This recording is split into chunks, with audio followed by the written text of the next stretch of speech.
The second thing about joyful givers is that joyful givers view God as their source and themselves as God's stewards. They understand something about the source of God, that God is our source. Our source is more than our bank account and our possessions, that God's resources become available when we are free to give. Let me give you kind of an illustration of what I mean. One of the greatest moments in a parent's life is when the child says its first words. And we sort of try to accelerate that moment by carefully coaching our child. So I would say dada, dada, agu. That's close. Try dada. You could say dada, agu would be as close as I can get. And I would say over and over. You could do it. Say dada.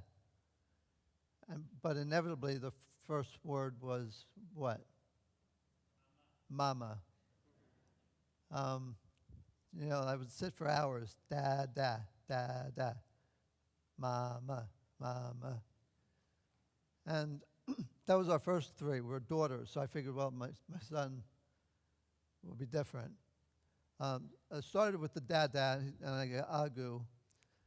So I changed my approach. I said, say this. Say Dallas Cowboys. And he said, New York Giants. But immediately after they learned mama, they say the first word, there's another word they learn very quickly in their lives. No. Do you want this for dinner? No. And they just like saying no. Now, psychologists tell us that that's a good thing for the children to say no, that individuates them and sets boundaries, gives them a sense of autonomy, and psychologists say that's a good thing. Psychologists who say that also don't have any children of their own. And then they learn when their own children begin to establish their autonomy and set their boundaries and so on. But there's another word shortly after the word no. They know mama, no, and then mine, especially when it comes to their toys. Now, from the perspective of a child, when it comes to property and property rights, their perspective is this. If I like it, it's mine. If I can take it away from you, it's mine. If I played with it a while ago, it's mine. If it looks like mine, it's mine. If I saw it first, it's mine. If you're having fun with it, it's mine. If you lay it down for a moment, it's mine. If it breaks, it's yours. But the rest of their childhood, we spend trying to teach them to share. Now, share your toy with Sally here. But all that goes out the window because when they become adults, what happens is we go back to mine. If you're having fun with it, it's mine. If it looks like mine, it's mine. We have mine written across our checkbook, written across our automobiles and across our homes and our stuff, that this is mine. That becomes their favorite word for many adults. According to the Bible, there really are only two groups of people, two categories of people. Those who say to God, yours, My life is yours. My stuff is yours. Everything I am and everything I have is yours. It belongs, and I belong to you. Or there are those who say to God, mine. My life is mine. My stuff is mine. It belongs to me. I'll live as I please. And ultimately, our eternal destiny rests on what word is written on our heart. Is it mine or yours? Now, joyful givers have a proper perspective about stuff. And that is, it's not my stuff, and it's not your stuff. It's God's stuff. It came from Him. It sort of goes through our hands and ultimately goes back to Him. You and I get to be caretakers for a short while of God's stuff. I get to play with it for a little while, and then somebody else gets to play with it for a little while, because we didn't come into this world with any stuff, and we're not going to leave this world with any stuff. It all ultimately goes back to God. Romans 11:35 and 36. Who has ever given to God that God should repay him? Have we ever given to God? Not really, because we've only given back to Him what He's given to us. So whatever we give will not obligate God. God says, that was mine to start with. For from Him and through Him and to Him are all things. Anything we've given to God, it ultimately is given out of what God has given to us. C.S. Lewis said, all of our offerings, whatever we offer to God, whether it's music or martyrdom, are like the intrinsically worthless present of a child. Child runs into the backyard and pulls a flower up and runs into the house and says, Mommy, this is for you. Intrinsically, it's our flower, and the child is just given back what is ours. So he says, which a father values indeed, but values for the intention.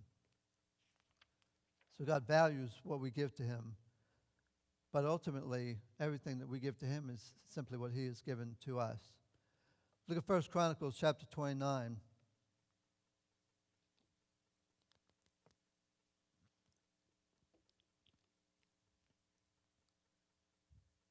It was David's desire to build a temple for the Lord, but because his calling was to warfare, his hands were covered with blood, and God said, your son will build the temple, but you can contribute toward it. And he did. He took all the spoils of war and gave a huge amount of money toward the building of the temple. And when the temple was complete, his attitude was this: everything in heaven and earth is yours. Verse 11.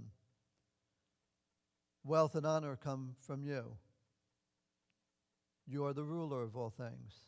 In your hands are strength and power to exalt and give strength to all. So if we have any wealth or honor, it comes from you. If we have any strength, if we are exalted, it all comes from you. But who am I and who are my people that we should be able to give as generously as this? Everything comes from you, and we have given only what comes from your hand. As for all this abundance that we have provided for building you a temple for your holy name, it all comes from your hand, and it all belongs to you. Who am I, he says, that I should have this tremendous privilege, or who are my people that we should be able to give as generously as we have to this? Certainly not because of who we are, certainly not because of what we have, because everything comes from your hands. And his attitude was, what a tremendous privilege to be a part of the building of the temple. His attitude towards stuff and giving was not ought to, it was get to. It's not something I ought to do, it was something I get to do. It's like we get to, I get to share in the building of the temple by giving. And we get to have this tremendous privilege of partnering together with God. Now, Jesus was supported financially by a number of people that enabled him to go into full-time service for some 3.5 years, to give himself totally to his mission, to his ministry. There were a number of people who subsidized and contributed toward his needs so that he could do that.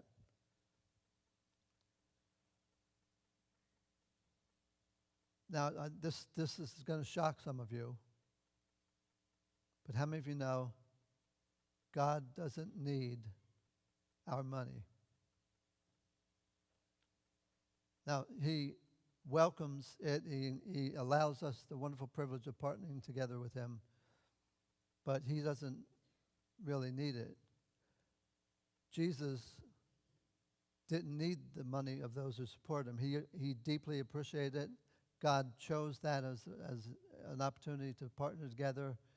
Those who believed in his ministry, those who believed in his mission and believed in Jesus, they supported that. But Jesus could have started a business of turning water into wine.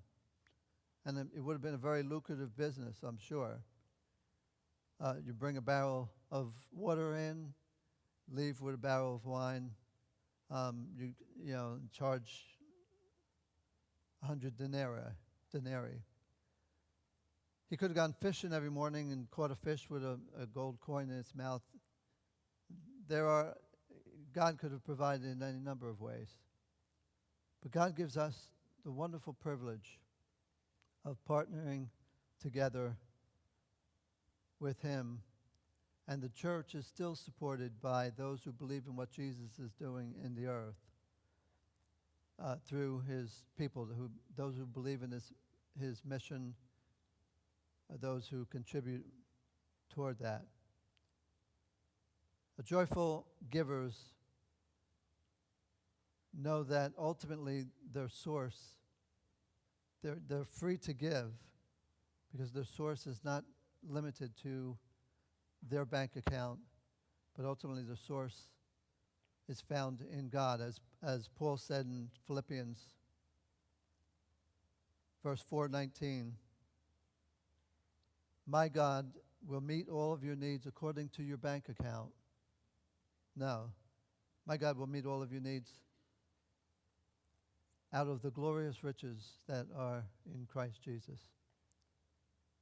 So that when we, as we give, we realize that ultimately our source, God is our source, and his glorious provisions and riches are released as we release what God has given us to others. Because God is the source of everything, God owns everything. He created it all, he owns it all. It comes from his hands. It belongs to him. And how many of you know we are not owners? We don't. It's not stamped with the word mine. We are managers of what God has given to us. We are stewards, is the biblical term. A steward is someone who is entrusted to care for the wealth or property of another. Their job is to manage it in the owner's best interest and in accordance with the owner's wishes.